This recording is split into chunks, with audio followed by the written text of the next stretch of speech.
모시겠습니다.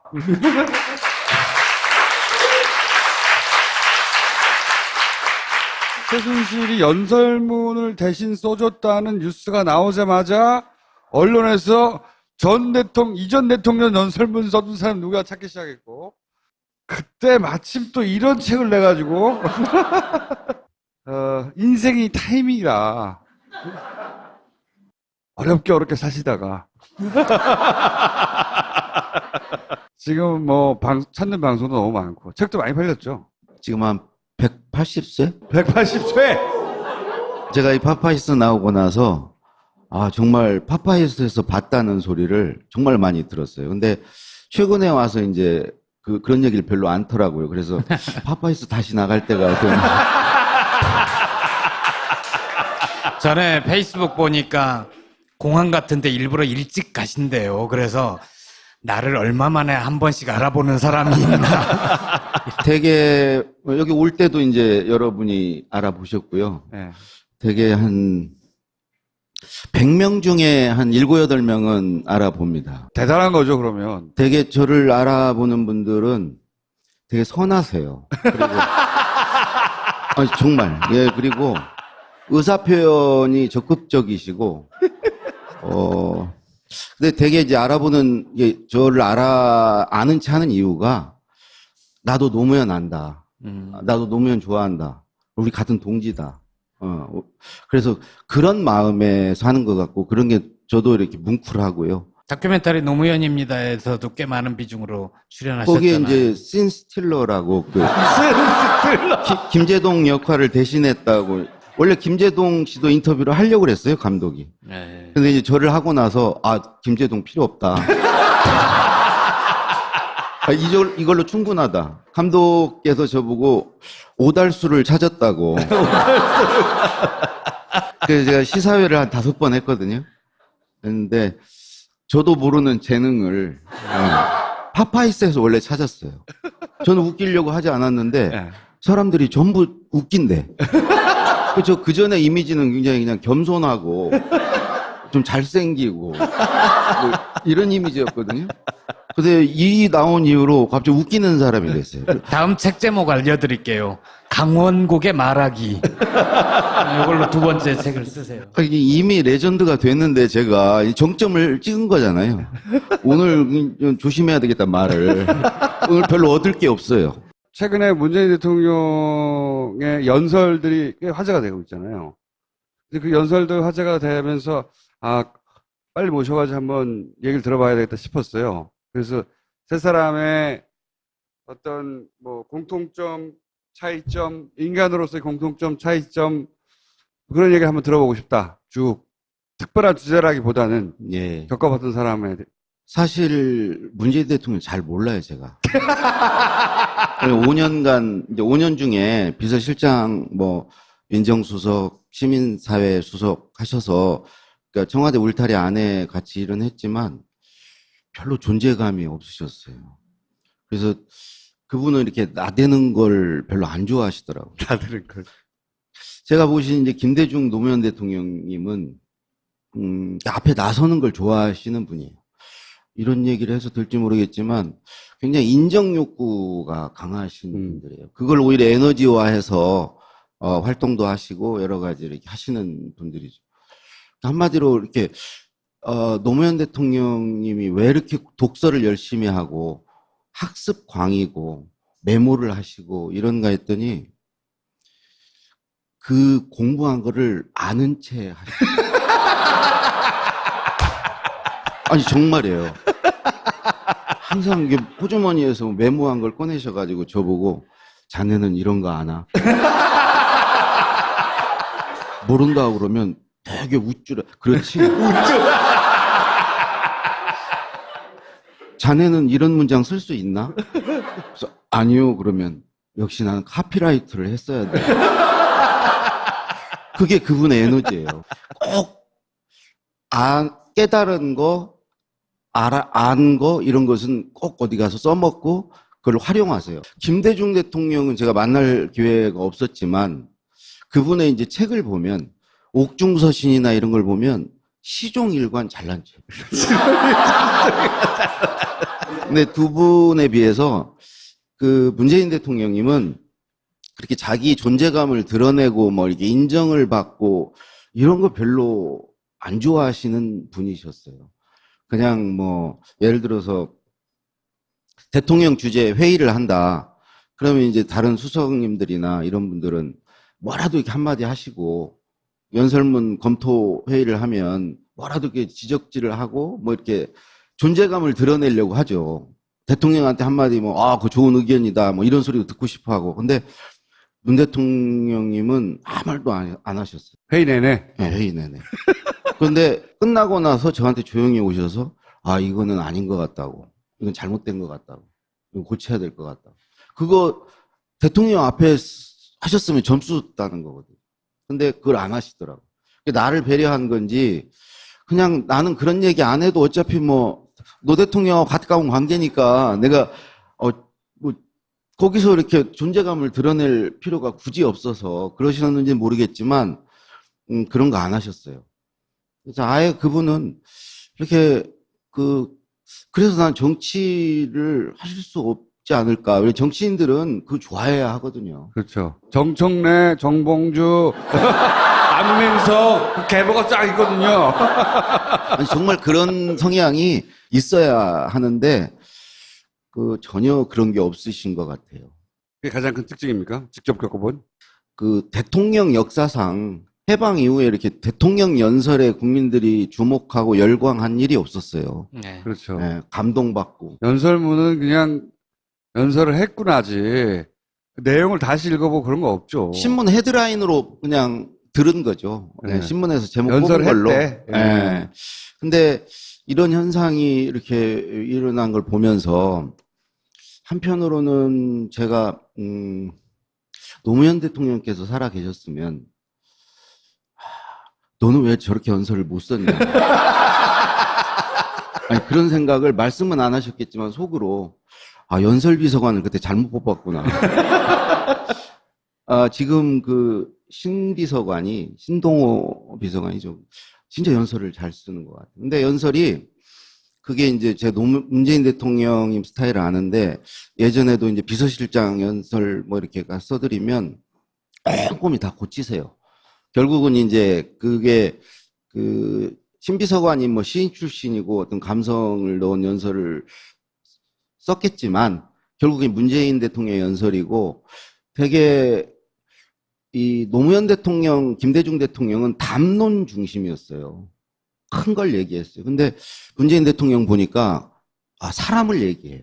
이렇게 개별화해서 예를 들어서 5.18 연설에 이렇게 4명을 열사들을 거론하고 그게 또 이제 그 연설 이후에 가서 이렇게 껴안고 이런 것까지 자연스럽게 이런 게 되고 우리 노무현 대통령님은 일종의 투사의 어법이었거든요. 진보의 어법과 보수의 어법이 좀 달라요. 진보는 뭔가를 바꿔야 되고 하기 때문에 막 지르고 뭔가 이렇게 파격 그리고 주목을 받고 이런 거거든요. 근데 그냥 점잖게 얘기하면 아무도 안 들어요. 효과가 없어요. 아주 자극적인 단어를 써야 되고 이래야 뭔가 이렇게 바뀌고 이제 이러기 때문에 그 내용도 그렇고 형식도 그렇고 진보의 어법을 썼죠. 근데 문재인 대통령을 보니까 아젠다는 진보의 아젠다인데 담는 그릇은 보수의 어법을 써요. 이게 굉장히 뭐 품이 있다, 품격이 있다는 소리를 듣게 만드는 요인이고 그다음에 우리 때는 개혁 의제를 중심으로 다뤘거든요. 시종일관 뭔가 이렇게 대통령 아젠다가 개혁 쪽에 대부분 방점이 있었고 노무현 대통령 같은 거 민생 얘기하는 것은 민생은 정책과 제도로 하는 거지 내가 말로 하는 게 아니다. 그건 조용히 앉아서 정책과 제도를 만드는데 근데 예를 들면 문재인 대통령은 개혁 의제와 민생을 같이 섞어서 얘기를 해요. 근데 대부분 국민들은 개혁도 하지만 민생에 관심이 많거든요.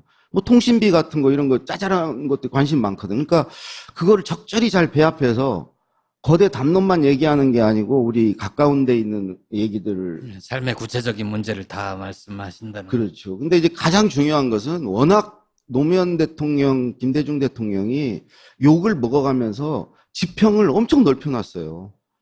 그냥 끝까지 다 보여줬어요. 그러니까 욕먹을 건 다 먹었어요. 지금은 그 공간 안에서 문재인 대통령은 무슨 얘기를 해도 그냥 안정적으로 보이는 거예요. 옛날에는 다 파격이었고, 뭐 갑자기 대통령이 저런 말 해도 되나? 그런 소리를 계속 들으면서 지지율은 계속 떨어지고 이랬었는데, 그렇게 한번 질러 놓으니까 지금 문재인 대통령은 무슨 얘기를 해도 상대적이잖아요. 그러니까 굉장히 안정적으로 보이고, 이런 효과도 틀림없이 있는 것 같아요. 그리고 옛날에 결국은 대통령 연설은 언론을 통해서 보여지거든요. 옛날에 김대중 대통령 때는 종이신문이 좌지우지했어요. 그거에 다 달려 있었어요. 제목 뽑기에 달려 있었고, 다 달려 있었고. 노무현 대통령 때 인터넷 언론의 도움을 좀 받아볼까 했는데, 인터넷 언론이 그렇게 힘이 세질 못했어요. 오마이뉴스나 이런 게 종이신문보다 힘이 세질 못했어요. 근데 지금은 이런 파파이스 같은 거, 이게 더 힘이 세져 버렸어요. 이건 인터넷 언론도 아니고, 그러니까 이제 팟캐스트라든가 뭐 SNS 이런 것들이 주요 우리가 국민들이 언론을 접하는 통로가 되면서 이제는 문재인 대통령이 무슨 얘기를 해도 그게 아주 실시간으로 전파가 되고 그게 아군을 만들어내고 이게 전에 없던 일이에요. 노무현 그렇죠. 대통령 때 왜 명연설이 없었겠습니까? 저도 아니 그거를 찾아가지고 전달해 준 사람이 없었어요. 노무현 대통령이 항상 그랬어요. 나는 국민께 계속 편지를 쓰는데 우체부가 전달을 안 해준다. 지금은 전달 잘 해주잖아요. 그 차이죠. 묻힌 명연설이 아쉬운 게 있으신가 봐요. 다 주옥 같죠. 제 페북글을 또 하나 인용을 하면 아까 그 신동호 비서관하고 비교를 해서 얘기를 했어요. 나도 신동호 비서관 참 잘 쓰는데 신동호 비서관처럼 써서 노무현 대통령한테 드렸으면 다 까였을 거다 이런 식으로. 왜 그렇습니까? 노무현 대통령은요, 그런 게 곰살 맞은 거 있잖아요. 그거 되게 싫어해요. 예를 들어서 국민이 대통령입니다. 이 말 되게 싫어했어요. 내가 대통령이지 무슨 국민이 대통령.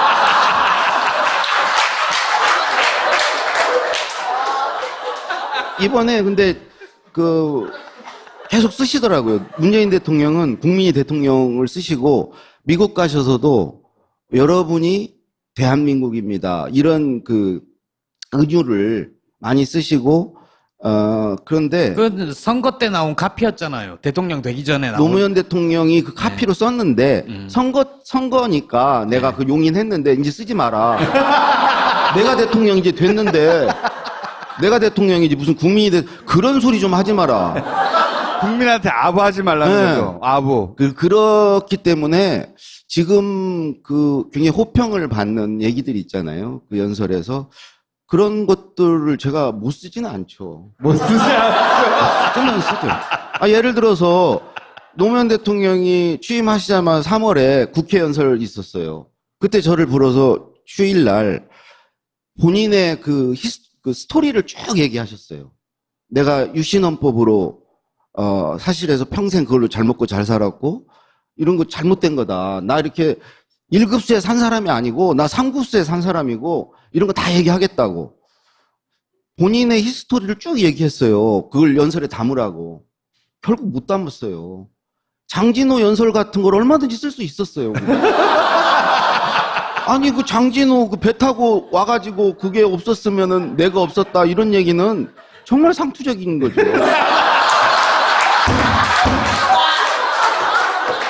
근데 왜 못 쓰셨어요? 노무현 대통령님이 그런 거 싫어하세요. 성격이 그런 거에 보면. 예, 굉장히 그리고, 남성적이에요, 보면. 예, 그리고 이야기가 못 나간 거는 참모들이 못하게 했어요. 왜 그런 얘기 하시냐고. 뭐 3급수에 살았고 이런 얘기 왜 하시냐고.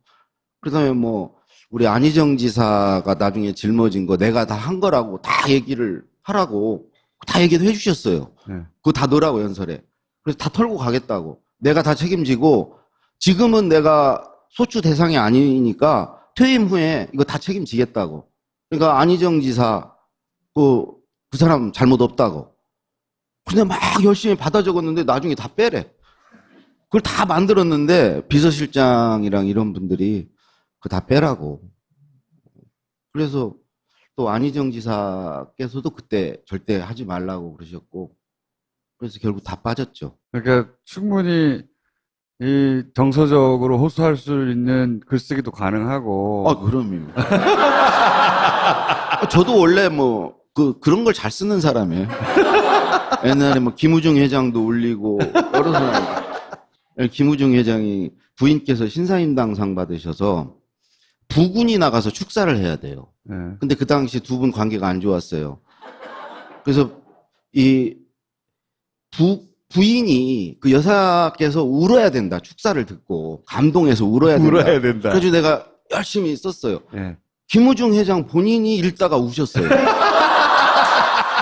아니 이 정도 쓸 수 있으면 그거 얼마든지 가능하죠. 그 공식이든 비공식이든 전체를 통틀어서 노무현 대통령 시절에 지금 연설 기법과 유사한 내용, 유사한 어떤 연설은 단 한 번도 없었어요? 좀 정서적으로 접근하고? 그분은 그냥 논리예요, 논리. 논리. 논리와 근거.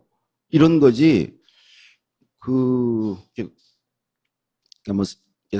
소프트하고, 이런, 정서적으로, 감정적으로 이렇게 접근하는 거, 이런 거. 예를 들어서 시장 가서 상인들 손잡아주고, 이렇게, 그런다고 시장 상인의 삶이 좋아지냐. 그런 것 좀 하지 마라. 괜히 우리 때문에 민폐 끼친다. 예, 그런 기조였기 때문에. 가식, 쇼, 예, 보여주기. 예. 그런 것에 대해서 아주 알레르기. 알레르기가 있었던 분이고, 보면 굉장히 남성적이고. 근데 사실 감수성이 풍부하고 섬세하기도 하잖아요. 엄청 그러시죠. 예. 눈물도 많으시고, 이렇게, 기본적으로 세 분의 공통점은요, 한 두 가지인 것 같아요. 기본적으로 성실하세요. 세 분 다 정말 성실하세요. 그러니까 아랫사람들이 힘들어요. 일을 많이 해야 돼요. 그리고, 따뜻해요. 이 사람을 보는 시선이 굉장히 따뜻해요. 그 따뜻하면서, 세 분 다 굉장히 공감 능력이 탁월하신 분들이고, 그 따뜻하면서 어떤 정의감도 나오는 것 같고요. 그런 치열함, 이런 것도, 그러니까 성실하고 그러다 보니까 그 따뜻한 거와 결부되니까 매사에게 치열하고, 열심이고 최선을 다하고, 이런 부분은 굉장히 공통점인데, 좀 차이점이 있다면, 김대중 노무현 대통령님은 보다 문재인 대통령님이 경청을 잘 하시는 것 같아요. 듣는 거. 되게 노무현 대통령님도 그러고 김대중 대통령님도 이렇게 말을 많이 하시는 스타일이시 이렇게 별로 듣는 걸 많이 하시진 않았어요. 하고 싶은 얘기를 하시는 스타일인데 문재인 대통령 가만히 보면 경청을 잘 하시는 스타일. 본인한테 말도 안 되는 요구를 해도 일단 다 들어줘요. 나중에 반박을 할지언정. 근데 내가 이렇게 보면 안에 뭐가 심지가 아주 결기가 있으신 분이에요. 되게 이제 우리 김대중 노무현 대통령은 정치인이셨잖아요. 연설을 쭉 해오신 분이고 연설 스타일도 있으시고 여러 가지 이제 대신에 아무래도 정치인이다 보니까 현실 상황을 많이 고려를 하고 때로는 타협도 하고 이런 게 여지가 있으시죠. 근데 제가 볼 때 문재인 대통령님은 그냥 본인이 약속한 거, 해야 될 거, 이런 거 가차없이 할 것 같아요. 지금 무르게 받다가는 이제 크게 당할 수 있어요. 오히려 두 대통령님보다 타협 없이, 이렇게 이룰 걸 다 이루는 쪽으로 하실 수 있는 분인 것 같아요. 최근에 문재인 대통령 연설을 들으면서 비웃었다든가, 야, 저게 뭐야, 라든가, 아니면, 야, 기술이 좀 약한 거 아니야, 라든가. 이런 거에 말려들지 말고. 그러니까, 노무현 대통령을 우리가 추억하고, 그러면서 이게 마음에 계속 담아뒀는데, 이게 현실에 노무현이 있는 거예요. 눈앞에서 노무현이 매일 문재인 대통령. 그럼 노무현을 계속 보여주는 거예요. 그래서 정말 노무현들 잊혀지지 않을까. 이런 생각이 들고, 잊혀지면 나는 뭘로 먹고 사나. 연설 비서관 비서로 들어갈 수 있잖아요. 아, 거기요? 예, 다시 청와대. 그건 문재인 비서실장께서 말씀은 안 하셨지만, 예. 계속 제가 노무현 대통령 혼나는 걸 옆에서 다 지켜봤어요. 아마 쟤는 안 되겠구나. 청와대로 들어갔을 가능성은 없어요, 이제? 아, 불러줄 리가 없고요. 그리고 지금 신동호 비서관이 너무 잘하고 계시고, 그래서 이렇게 쭉 그냥 계속 잘하셨으면 좋겠어요. 신동호 비서관 글쓰기의 약점은 뭡니까? 할 말은 많은데요. 예. 지금 잘하고 있는데 뭐. 아니, 너무 잘하고 있기 때문에 아무도 신동호 비서관 글쓰기에 대해서 뭐랄까, 이렇게 더욱 잘하라고 지적해주는 분이 없어가지고. 자꾸 잘한다 하니까 거기에 말리면 안 돼요. 왜냐면 계속 잘한다 하면은 그 틀에 갇혀요. 예. 그러면 노란할 수 있어요. 그러니까 하고 싶은 얘기를 해야 되는데 칭찬을 받으려고 하면 그 칭찬받는 쪽으로 이렇게 쓰게 되거든요. 때로는 욕먹을 각오로 써야 되거든요. 네. 이제 욕먹는 순간을 맞아야죠. 언제까지 칭찬받겠어요. 그거를 용기 있게 뚫고 나가야 되는데 이거에 계속 안주하면서 길들여지면 빨리 욕먹기를 원하시는군요. 그 연설비서관이 오래 못해요. 그냥 좀 바꿔줘야 되는데 예를 들어서 누구로 바꿀까요? 아니 민주정부 3기를 다 연설을 했다. 이런 기록도 되게 중요하잖아요.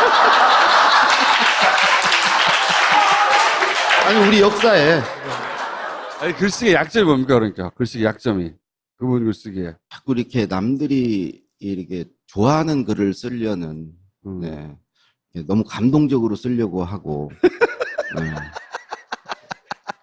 그런 쪽으로 가다 보면 계속 그렇게 가거든요. 덜 감동적으로 써라? 아, 지금이라도 정신 차리고 이 정도 호평을 받았으면 됐다. 이제 쓸 걸 쓰자 이래야 되는데 네. 계속 말리면 네. 안 되죠. 그런 위험 징후를 느끼십니까, 최근에? 아니 너무 평이 좋으니까 네. 그게 오히려 위험한 거죠. 저같이 계속 혼나고 그럼 그게 이제 채찍이 필요해요. 예. 그러면 큰 사고 칠 수 있어요. 너무 칭찬받다 보면 막 잘한다 하다가 한 방에 큰 사고를 빵 칠 수 있어요. 그러면 나한테 기회가 온다?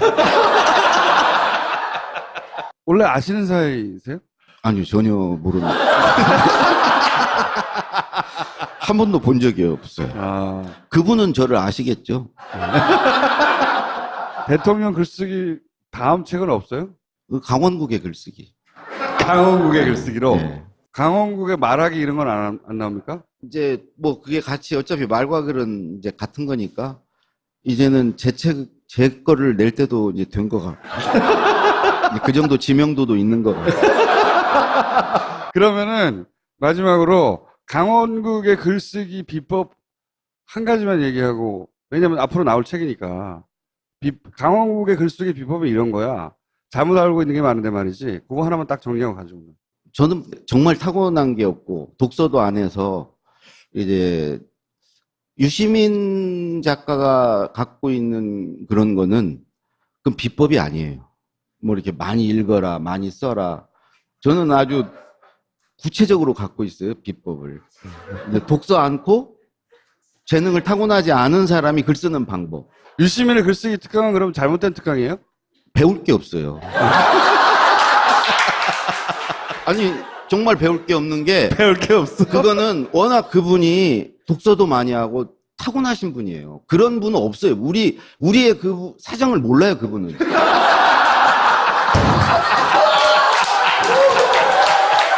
아니, 정말로 그래요. 그래서 우리 수준에 맞춰서 어떻게 쓰라 이런 말을 못 하시는 분이에요. 그러니까 그 비법 하나가 뭐냐고요, 하나. 쓰기 전에 먼저 누군가에게 말을 해보세요. 말을 해보면 노무현 대통령 5년 내내 저한테 말만 하셨어요. 그래서 내가 알았어요. 아, 저렇게 말을 하고 글로 쓰면 되겠구나. 그러니까 저 이제 비서관이 없으시니까 친구한테 말하고 친구가 듣고 이제 비서관 역할을 해주면 쉽게 글 쓸 수 있어요. 말하면 생각이 나고 자기 생각이 정리되고 생각이 발전해요. 맞아요, 그거는. 예. 네. 생각이 말하면서 정리되는 경우가 많죠. 네. 노무현 대통령 항상 말씀 계속 하시다가 어느 순간에 이제 됐다. 자, 이제 지금부터 제대로 받아 적어라. 이렇게 항상 그러셨거든요. 말을 막 하면서 자기 생각을 푸는 거군요. 그렇죠. 음. 그러니까 입으로 사신 거죠. 유시민 씨는 타고난 사람이기 때문에 유시민의 비법은 일반인들이 따라해봐야 소용이 없고. 아니, 그 책 무슨 몇십 년의 영업 기밀을 밝힌다고 그렇게 광고를 했잖아요. 네. 제가 다 봤어요, 처음부터 끝까지. 생구라예요? 많이 읽고 많이 써라, 이게 비법이에요. 그게 영업 기밀이라는 거예요. 이런 사기가 어딨어요. 뭘 알려주는 게 없어요, 알려주는 게. 강원국의 글쓰기 기다리겠습니다. 감사합니다.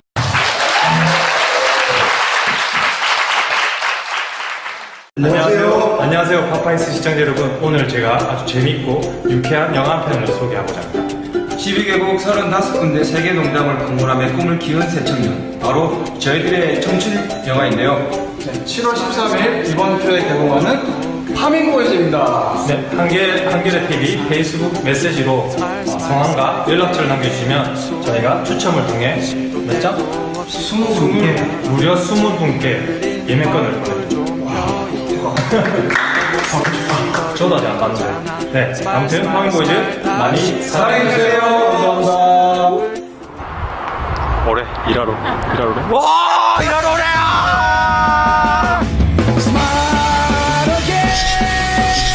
잃었던 웃음꽃을 다시 한번 보여주길 Smile again 행복한 웃음 다 같이 즐겨봐요 우리 이제 실컷 배웠으니까 이제 시작할 때다. Again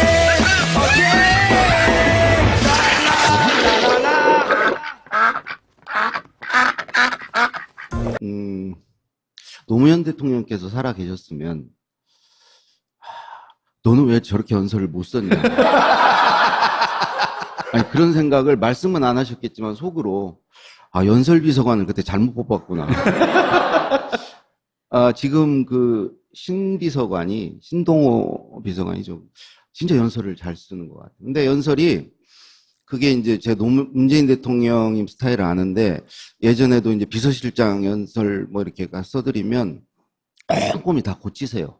결국은 이제 그게 그 신비서관이 뭐 시인 출신이고 어떤 감성을 넣은 연설을 썼겠지만 결국엔 문재인 대통령의 연설이고 되게 이 노무현 대통령, 김대중 대통령은 담론 중심이었어요.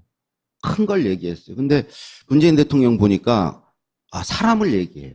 이렇게 개별화해서 예를 들어서 5.18 연설에 이렇게 4명을 열사들을 거론하고 그게 또 이제 그 연설 이후에 가서 이렇게 껴안고 이런 것까지 자연스럽게 이런 게 되고 우리 노무현 대통령님은 일종의 그 투사의 어법이었거든요. 진보의 어법과 보수의 어법이 좀 달라요.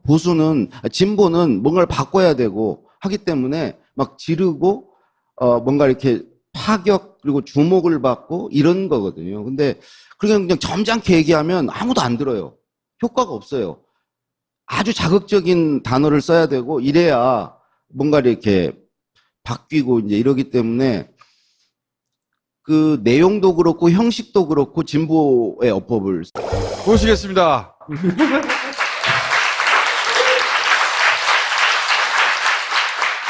최순실이 연설문을 대신 써줬다는 뉴스가 나오자마자 언론에서 이전 대통령 연설문 써준 사람 누가 찾기 시작했고 그때 마침 또 이런 책을 내가지고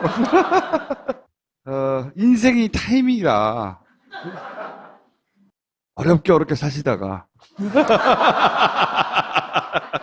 지금 뭐 찾는 방송도 너무 많고 책도 많이 팔렸죠. 지금 한 180세? 180세! 제가 이 파파이스 나오고 나서 정말 파파이스에서 봤다는 소리를 정말 많이 들었어요. 근데 최근에 와서 이제 그런 얘기를 별로 안 더라고요. 그래서 파파이스 다시 나갈 때가 전에 페이스북 보니까 공항 같은데 일부러 일찍 가신대요. 그래서 나를 얼마 만에 한 번씩 알아보는 사람이 있나. 되게 여기 올 때도 이제 여러분이 알아보셨고요. 네. 되게 한 100명 중에 한 7, 8명은 알아봅니다. 대단한 거죠, 그러면. 되게 저를 알아보는 분들은 되게 선하세요. 그리고 정말. 예, 그리고 의사 표현이 적극적이시고 근데 되게 이제 저를 아는 체 하는 이유가 나도 노무현 안다. 나도 노무현 좋아한다. 우리 같은 동지다. 그래서 그런 마음에서 하는 것 같고, 그런 게 저도 이렇게 뭉클하고요. 다큐멘터리 노무현입니다에서도 꽤 많은 그래서 그분은 이렇게 나대는 걸 별로 안 좋아하시더라고요. 다들 그 제가 보신 이제 김대중 노무현 대통령님은, 앞에 나서는 걸 좋아하시는 분이에요. 이런 얘기를 해서 될지 모르겠지만, 굉장히 인정 욕구가 강하신 분들이에요. 그걸 오히려 에너지화해서, 활동도 하시고, 여러 가지 이렇게 하시는 분들이죠. 한마디로 이렇게, 노무현 대통령님이 왜 이렇게 독서를 열심히 하고, 학습광이고, 메모를 하시고, 이런가 했더니, 그 공부한 거를 아는 채 하시고. 아니, 정말이에요. 항상 이게 호주머니에서 메모한 걸 꺼내셔가지고 저보고, 자네는 이런 거 아나? 모른다 그러면 되게 우쭐해. 그렇지? 자네는 이런 문장 쓸 수 있나? 그래서 아니요. 그러면 역시 나는 카피라이트를 했어야 돼. 그게 그분의 에너지예요. 꼭 깨달은 거, 안 거 이런 것은 꼭 어디 가서 써먹고 그걸 활용하세요. 김대중 대통령은 제가 만날 기회가 없었지만 그분의 이제 책을 보면 옥중서신이나 이런 걸 보면 시종일관 잘난 책. 근데 두 분에 비해서 그 문재인 대통령님은 그렇게 자기 존재감을 드러내고 뭐 이렇게 인정을 받고 이런 거 별로 안 좋아하시는 분이셨어요. 그냥 뭐 예를 들어서 대통령 주재 회의를 한다. 비중으로 출연하셨잖아요. 거기에 이제 신 스틸러라고 그 김제동 역할을 대신했다고. 원래 김제동 씨도 인터뷰를 하려고 그랬어요, 감독이. 네. 근데 이제 저를 하고 나서 김제동 필요 없다. 이걸로 충분하다. 감독께서 저보고 오달수를 찾았다고. 그래서 제가 시사회를 한 5번 했거든요. 그런데 저도 모르는 재능을 파파이스에서 원래 찾았어요. 저는 웃기려고 하지 않았는데 사람들이 전부 웃긴대. 저 그 전에 이미지는 굉장히 그냥 겸손하고 좀 잘생기고 뭐 이런 이미지였거든요. 근데 이 나온 이후로 갑자기 웃기는 사람이 됐어요. 다음 책 제목 알려드릴게요. 강원국의 말하기. 이걸로 두 번째 책을 쓰세요. 이미 레전드가 됐는데 제가 정점을 찍은 거잖아요. 오늘 좀 조심해야 되겠다 말을. 오늘 별로 얻을 게 없어요. 최근에 문재인 대통령의 연설들이 꽤 화제가 되고 있잖아요. 근데 그 연설들 화제가 되면서 빨리 모셔가지고 한번 얘기를 들어봐야 되겠다 싶었어요. 그래서 세 사람의 어떤 뭐 공통점, 차이점, 인간으로서의 공통점, 차이점 그런 얘기를 한번 들어보고 싶다. 쭉 특별한 주제라기보다는 예. 겪어봤던 사람의 사실 문재인 대통령 잘 몰라요, 제가. 5년간 이제 5년 중에 비서실장, 뭐 민정수석, 시민사회 수석 하셔서 그러니까 청와대 울타리 안에 같이 일은 했지만 별로 존재감이 없으셨어요. 그러면 이제 다른 수석님들이나 이런 분들은 뭐라도 이렇게 한마디 하시고 연설문 검토 회의를 하면 뭐라도 이렇게 지적질을 하고 뭐 이렇게 존재감을 드러내려고 하죠. 대통령한테 한마디 그거 좋은 의견이다 뭐 이런 소리도 듣고 싶어 하고. 근데 문 대통령님은 아무 말도 안 하셨어요. 회의 내내. 네, 회의 내내. 그런데 끝나고 나서 저한테 조용히 오셔서 이거는 아닌 것 같다고. 이건 잘못된 것 같다고. 이거 고쳐야 될 것 같다고. 그거 대통령 앞에 하셨으면 점수 따는 거거든요. 근데 그걸 안 하시더라고. 나를 배려한 건지 그냥 나는 그런 얘기 안 해도 어차피 노 대통령하고 가까운 관계니까 내가 거기서 이렇게 존재감을 드러낼 필요가 굳이 없어서 그러셨는지는 모르겠지만 그런 거 안 하셨어요. 그래서 아예 그분은 이렇게 그래서 난 정치를 하실 수 없지 않을까. 왜 정치인들은 그거 좋아해야 하거든요. 그렇죠. 정청래, 정봉주, 안민석, 계보가 쫙 있거든요. 아니, 정말 그런 성향이 있어야 하는데 전혀 그런 게 없으신 것 같아요. 그게 가장 큰 특징입니까? 직접 겪어본? 대통령 역사상 해방 이후에 이렇게 대통령 연설에 국민들이 주목하고 열광한 일이 없었어요. 네. 그렇죠. 예, 감동받고. 연설문은 그냥 연설을 했구나지. 그 내용을 다시 읽어보고 그런 거 없죠. 신문 헤드라인으로 그냥 들은 거죠. 네. 신문에서 제목 연설을 뽑은 걸로. 했대. 예. 근데 이런 현상이 이렇게 일어난 걸 보면서 한편으로는 제가